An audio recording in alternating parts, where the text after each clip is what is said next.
do Jornal Público. Este é o P24. Hoje estamos de olho no mundo em eleições em 2024. Meio mundo vai a votos e trago comigo Alexandre Martins para percebermos quais é que são as eleições a que devemos estar mais atentos. Viva Alexandre! Viva Ruben! Alexandre é jornalista da Secção Mundo aqui do Público e dentro de dias temos já uma eleição decisiva em Taiwan, a ilha que, segundo a República Popular da China, pertence ao Estado chinês, mas que está no centro de uma disputa territorial, provavelmente a mais importante disputa territorial que existe hoje em dia. Sim, é verdade. O ano 2024 vai ficar marcado por dezenas de eleições, umas muito importantes, outras relativamente importantes, mas em todos os continentes. O Guardian até lhe chamava o Super Bowl das eleições, não é? Uma alusão ao futebol americano e à final do Campeonato de Futebol Americano. Começa já em janeiro em Taiwan.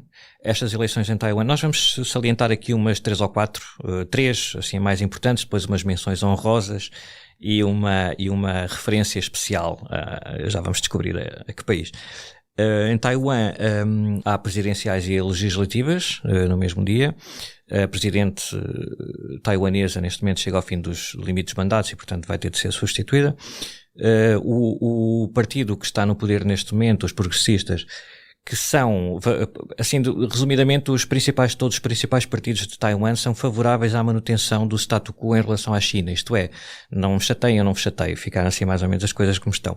No entanto, os progressistas, que é o partido da atual presidente e é o favorito, o próximo candidato é favorito ainda nas sondagens à reeleição, embora não assim de uma forma clara, tem uma ala e tem assim principalmente este candidato agora, já tem declarações antigas em defesa da independência de Taiwan, portanto muito mais hostil em relação à China do que os nacionalistas, que são o outro grande partido de Taiwan.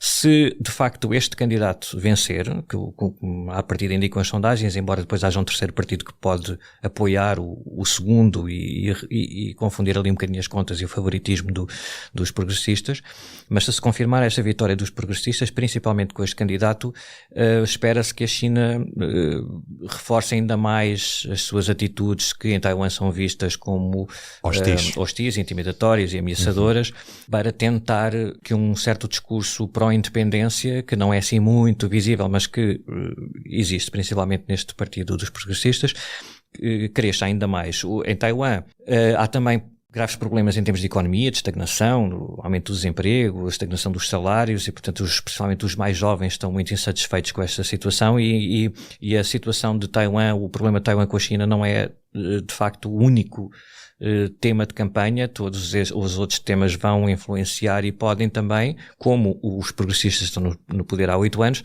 podem também prejudicá-lo nas urnas e, portanto, fazer crescer as expectativas de outros da oposição. Depois a seguir temos uma série de eleições em Portugal que não vamos falar aqui, portanto a Açores primeiro, depois as legislativas em termos nacionais, que obviamente interessam muito aos portugueses, mas não têm um grande impacto em termos mundiais. Depois temos as eleições europeias, essas sim que vão ter um impacto grande. Há aqui uma parte, claro que nas eleições, principalmente ao Parlamento Europeu, há imenso por onde pegar, mas há aqui uma atenção muito especial ao possível crescimento dos partidos mais à direita, ou da extrema-direita mesmo, populistas, que atirem um bocadinho o centro do discurso europeu mais para a direita e mais para um discurso mais anti-imigração e, igualmente importante, de maior contestação às políticas de descarbonização e até de aprofundamento da própria União Europeia. Exatamente. Portanto, nós temos, é esse se calhar um dos motivos de maior interesse em termos de geopolítica, ver até que ponto estas manifestações que nós temos visto em vários países, em França, já para não falar de Hungria, Polónia, etc., mas que em muitos países europeus, incluindo em Portugal, depois não tem uma repercussão nas políticas europeias, no Parlamento Europeu. Portanto, é outra eleição que nós vamos acompanhar com muita atenção. Ao mesmo tempo, vão decorrer nos Estados Unidos eleições primárias que depois vão escolher, essencialmente, o candidato do Partido Republicano. O candidato do Partido Democrata será Joe Biden, o atual presidente dos Estados Unidos. E no final do ano, em novembro, teremos eleições presidenciais que serão mais uma vez decisivas porque temos a sombra de Donald Trump. Sim, isso até se pode ligar um bocadinho com as eleições europeias, porque um bocadinho à semelhança do que aconteceu em 2016 com o Brexit e com a eleição também nesse ano em que foram ganhas, a eleição que foi ganha pelo Donald Trump. Naquele verão e naquele ano ali houve muita associação entre o movimento do Brexit e o trumpismo e portanto havia ali uma espécie de internacional nacionalista, políticas mais viradas para dentro, que se pode repetir agora um bocadinho pela coincidência das eleições para o Parlamento Europeu, nesta onda de algum crescimento dos partidos de inspiração mais nacionalista, e a campanha para as eleições nos Estados Unidos, que no verão, quando acontecerem as eleições para o Parlamento Europeu, vão estar em grande atividade, não é? A campanha presidencial nos Estados Unidos, e pode haver aqui este aproveitamento também na Europa da imagem do Donald Trump e vice-versa, para fazerem crescer aquele impulso, o impulso e o movimento e o crescimento deste tipo de políticas e de promessas. Depois, em novembro, à partida, isso, obviamente que tudo pode acontecer, muita coisa pode acontecer daqui até lá num ano, mas... Não é descabido acreditar que Donald Trump poderá mesmo ser eleito. Não é descabido e não é muito provável que seja ele o candidato do Partido Republicano e que Joe Biden seja o candidato do Partido Democrata nos próximos meses. Já estamos a ouvir isso, mas nos próximos meses vamos ouvir muitas análises, ler muitos textos a dizer que o Joe Biden devia desistir e dar lugar a outro e que o Donald Trump não sei o quê. Pronto, não vai acontecer. Em princípio, a não ser que aconteça algo mais trágico do que só um acidente político, qualquer um dos dois senhores que já não vão para novos, serão eles os dois candidatos dos principais partidos. Nesse cenário, como temos vindo a falar até noutros fóruns aqui no público e através do acompanhamento das notícias que nós fazemos, de facto, a um ano da eleição, as sondagens, que são sempre, como se costuma dizer agora, antigamente as sondagens valem o que valem, agora são um retrato do momento. De facto, são lugares comuns, mas por isso mesmo são verdades como punhais, como diziam. E de facto, a um ano da eleição, nós não podemos ter a certeza de que, por exemplo, os muitos jovens mais da área do Partido Democrata que votaram em Joe Biden em 2020 e principalmente por duas razões. Por receio de Donald Trump, é uma bandeira muito poderosa, e por outro lado também pelas promessas de Joe Biden de perdoar as dívidas dos empréstimos contraídos para a educação, por exemplo, que não foi concretizado, e portanto isso mais a distância das eleições, portanto nós que fazemos um acompanhamento de noticiário estamos a viver todos os dias com o Donald Trump na cabeça há muitos anos, mas as pessoas lá mesmo nos Estados Unidos neste momento têm mais que fazer do que estar a ser consumidos pelo discurso de Donald Trump e de Joe Biden, seja o que for. À medida que nos vamos aproximando da eleição, estes jovens e outros afro-americanos, de outros tipos de eleitorados que agora nas sondagens dizem que não gostam de Joe Biden, podem... O Partido Democrata certamente fará esse trabalho de recordar ao longo do próximo ano o que é que poderá ser uma próxima presidência de Donald Trump, e depois em novembro, confrontados com aquelas duas hipóteses, se calhar vão voltar a votar no Joe Biden, e estas sondagens eram apenas, lá está, um retrato do momento. Mas é certo ou quase certo que o Trump será o candidato do Partido Republicano, Joe Biden do Partido Democrata, e quanto mais não seja porque já venceu em 2016 e porque as sondagens agora em alguns estados muito importantes que foram decisivos nas eleições tanto de 2016 como 2020, também indicam que o Trump, pelo menos neste momento, tem alguma vantagem sobre o Joe Biden. Seria descabido dizer que isto não faz sentido, o Joe Biden já ganhou. Não, isso não é assim, embora, se fosse preciso apostar agora, eu ainda apostaria numa vitória do Joe Biden por causa destas coisas todas que se podem passar no próximo ano. Vamos ver se depois a tua aposta se concretiza, isso. Porque ainda falta um ano, ou um bocadinho menos de um ano, e sabemos que num ano muda muita coisa. Já agora, para quem não conhece, o Público tem um podcast sobre política norte-americana, precisamente com Alexandre Martins, Fogo e Fúria, na sua aplicação preferida de podcast. Vale a pena passar por lá e ouvir a cada 15 dias a análise de Alexandre Martins à atualidade política norte-americana. Tu, Alexandre, prometeste uma atribuição de menções honrosas, não é? Exatamente, 3 menções honrosas. Vamos a elas.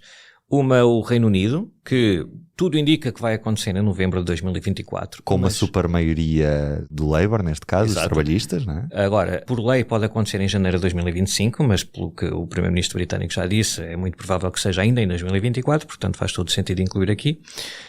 e como estava a dizer, as sondagens e tudo o que nós conhecemos dos últimos anos no Reino Unido indicam que o Partido Trabalhista tem grandes hipóteses de regressar ao governo, com o Keir Starmer, o líder trabalhista, como primeiro-ministro.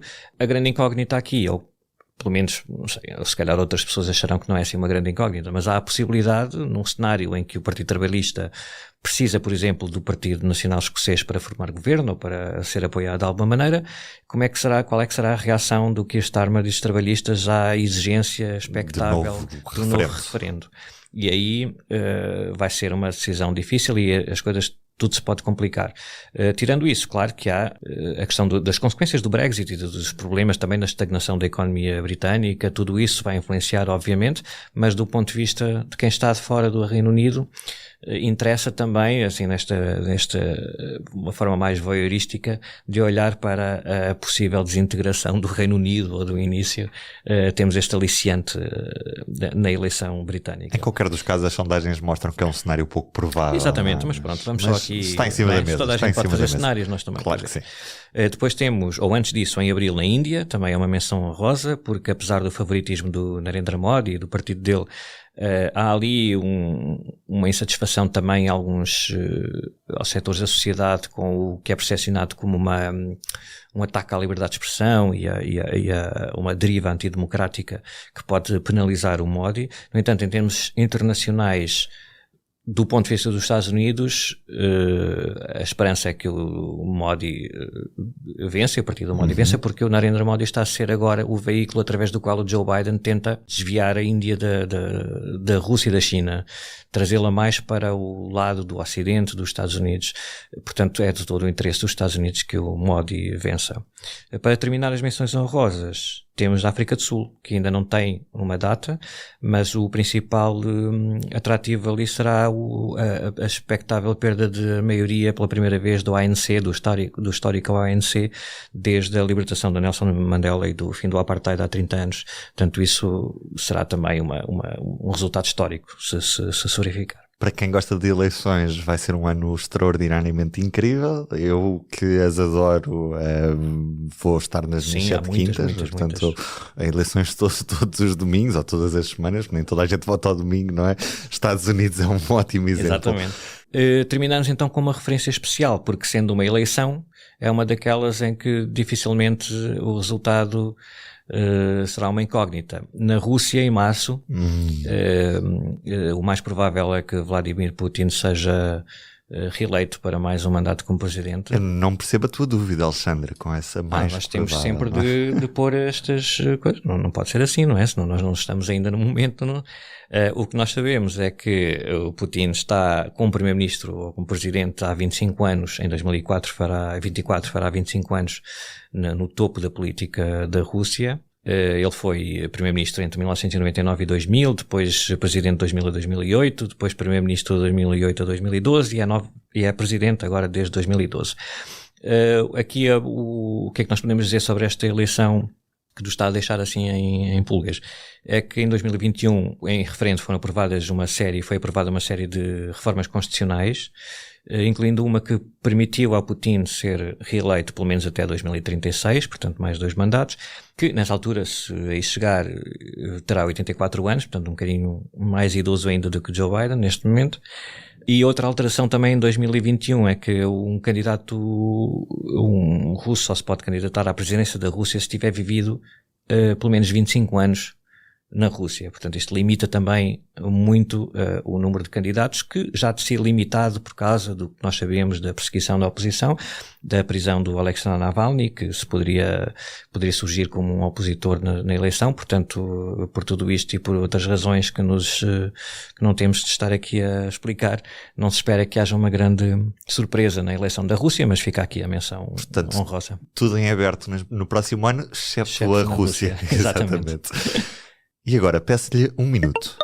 Fazer ver, um segmento da Alberto Oculista para ouvir num abrir e fechar de olhos. Sabe quando recebe uma mensagem no telemóvel ou quando tira um objeto da prateleira do supermercado e tem de afastar 1 metro para conseguir ler?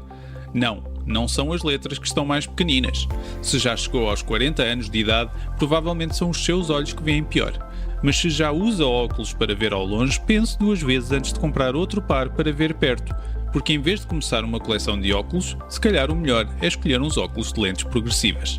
Para além de serem cómodos e práticos, a tecnologia que lhe está associada evolui todos os dias e deita por terra os mitos sobre o processo de adaptação. Hoje, tenha 40 ou 60 anos, adaptar-se a umas lentes progressivas é tão rápido e simples como ouvir um podcast. Pense que talvez umas lentes progressivas possam permitir ver um progresso na sua qualidade de vida a curta, média e longa distância. Este conteúdo comercial foi produzido pelo Estúdio P do Público. E do P24 é tudo por hoje. Eu sou o Ruben Martins, amanhã estarei de volta com os sons do ano. Hoje estive à conversa com o Alexandre Martins, jornalista da Secção Mundo. Tenham um bom dia e até amanhã. O Público fica no ouvido.